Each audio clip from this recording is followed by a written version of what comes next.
Effective studying is essential for academic success, but it can often be challenging to find the most efficient methods. Fortunately, there are various study techniques designed to enhance comprehension, retention, and overall learning outcomes. In this comprehensive guide, we will explore and delve deeply into each of the most popular study methods, providing detailed explanations and practical insights for implementation.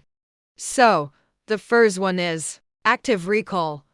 Active recall is a powerful study technique that involves actively stimulating memory during the learning process. Unlike passive review methods where information is simply reread, active recall requires learners to actively retrieve and generate information from memory. One common way to practice active recall is through the use of flashcards. By creating flashcards with questions or prompts on one side and answers on the other, learners are forced to actively recall information without relying on external cues. Additionally, summarizing information without looking at the source material is another effective way to engage in active recall. This method encourages deeper understanding and strengthens memory retention by repeatedly accessing and reinforcing learned information.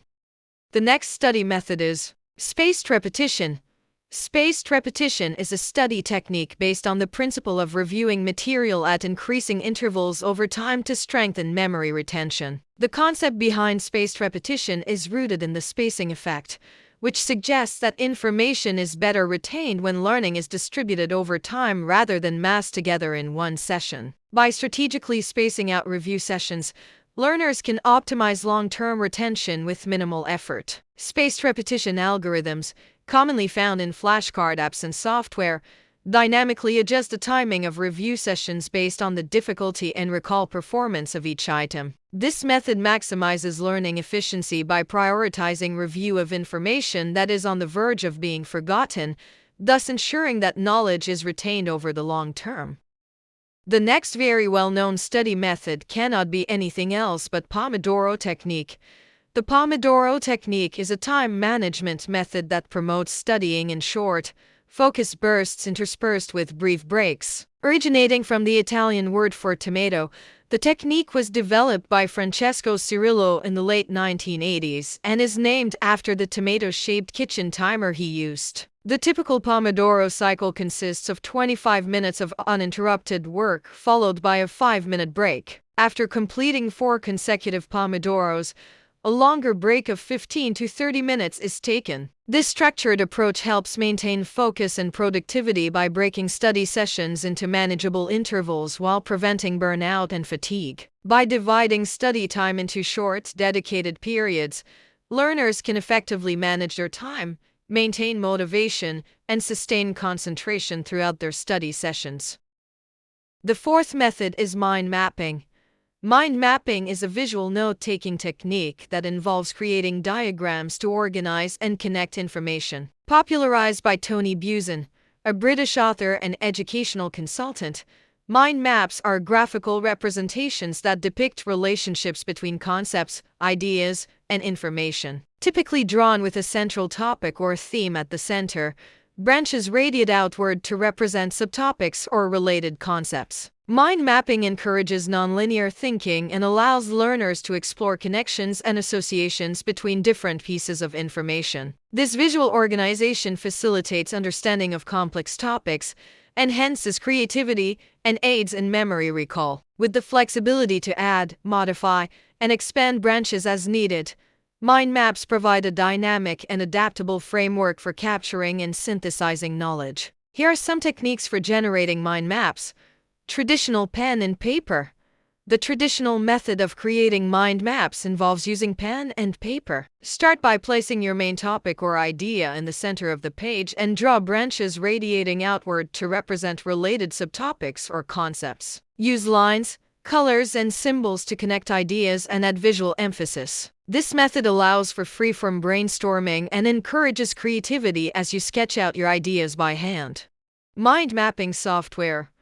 There are many digital tools and software available for creating mind maps, such as MindMeister, Zmind, and Coggle. These platforms offer features like drag and drop functionality, automatic layout adjustments, and collaboration capabilities. Begin by entering your main topic into the software and then add branches and subtopics as needed. You can easily rearrange and edit your mind map, as well as customize colors, fonts, and styles to suit your preferences.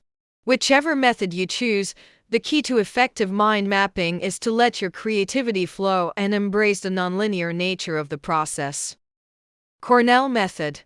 The Cornell method is a systematic approach to note-taking that promotes active engagement and effective review of lecture and textbook material. Developed by Walter Pock, an education professor at Cornell University, the method is structured around a specific format that divides paper into distinct sections: a main notes section, a cues column, and a summary section. During a lecture or while reading, learners take notes in the main section, focusing on key points, concepts, and ideas. After completing the notes, they generate cues or questions in the left-hand column based on the main content. Finally, a summary of the material is written in the bottom section, condensing the key information into a concise overview. The Cornell method encourages active listening, critical thinking, and organized review of material, making it an effective strategy for enhancing comprehension and retention.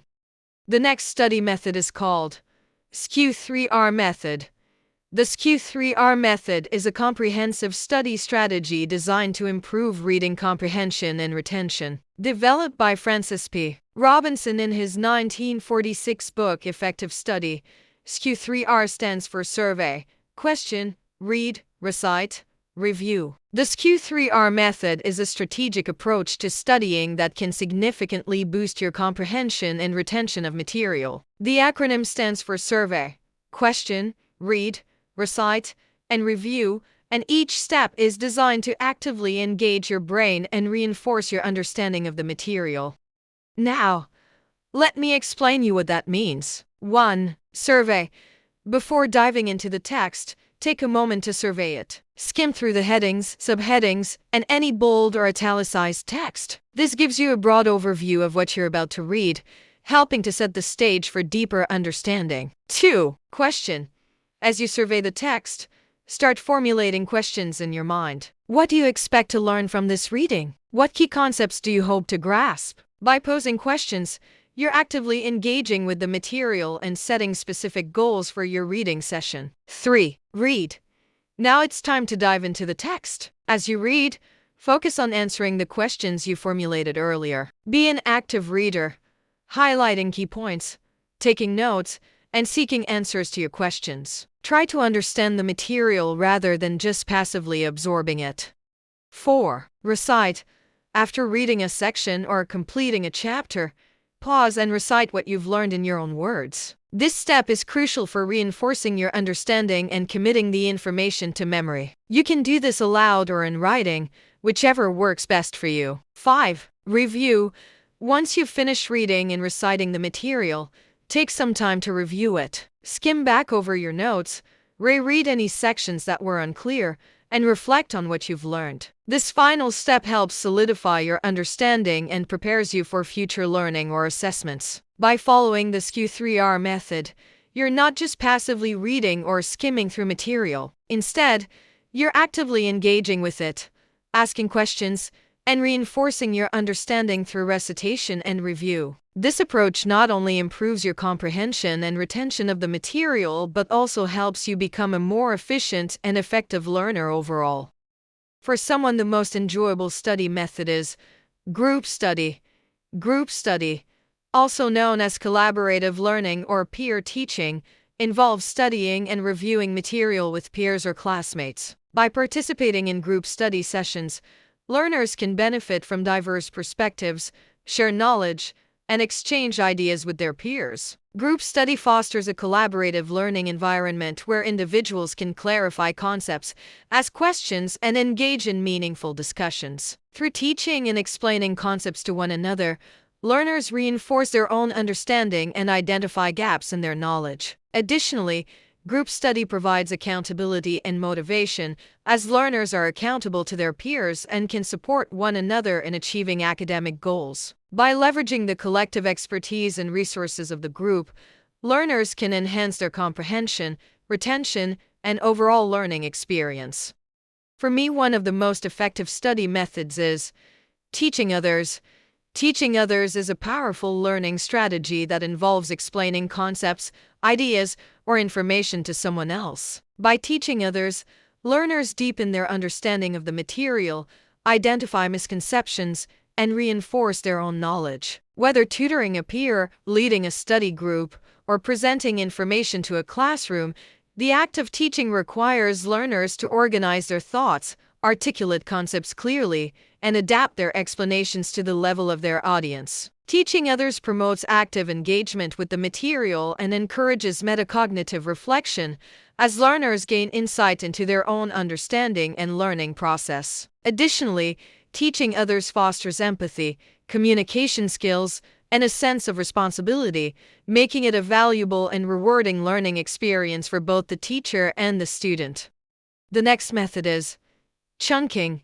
Chunking is a cognitive process that involves breaking down large amounts of information into smaller, more manageable chunks or units. By organizing information into meaningful clusters or patterns, learners can overcome the limitations of working memory and improve retention and comprehension. Chunking capitalizes on the brain's natural tendency to process information in chunks or groups, making it easier to process and remember. For example, when memorizing a long string of digits, such as a phone number, individuals often group the digits into smaller chunks for easier recall. Similarly, when studying complex concepts or procedures, learners can chunk information into logical categories or sequences to facilitate understanding and retention. By breaking down information into bite-sized chunks and organizing it in a meaningful way, chunking enhances cognitive processing and learning efficiency. The next method is visualization.